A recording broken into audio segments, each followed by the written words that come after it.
notamment hier, j'ai de bonnes raisons de vous dire que, parmi les bonnes nouvelles, l'ensemble des consultations que j'ai pu avoir avec la présidente de l'Assemblée nationale, Mme Braun-Pivet, avec le président du Sénat, Gérard Larcher, avec l'ensemble des formations politiques, de l'UDI, de l'UIOT, des Républicains, de Place Publique, du MoDem, d'Horizon de Renaissance et d'autres, qu'il y a une volonté d'avoir pour la France un budget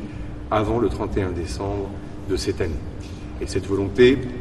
crée un mouvement et une convergence, évidemment, qui éloigne les perspectives de dissolution. Enfin, ça ne suffit pas. Il faut évidemment que ce budget comporte un certain nombre de paramètres qui permettent à la France d'avancer. Je pense pouvoir dire aussi qu'il y a une énorme vigilance des formations politiques à dire attention, la situation politique dans laquelle nous nous trouvons peut emporter des conséquences économiques, sociales, y compris en matière d'emploi. Et ça, évidemment, c'est un paramètre qui est absolument clé, protecteur, sur lequel nous devons aussi nous accorder. Et puis, troisième chose, évidemment, la réduction de notre déficit,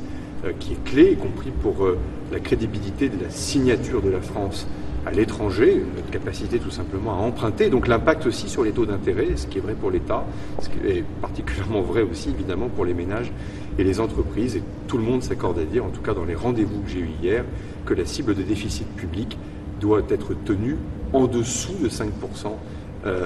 du déficit, et c'est-à-dire en clair entre 4,7 et 5% de manière définitive.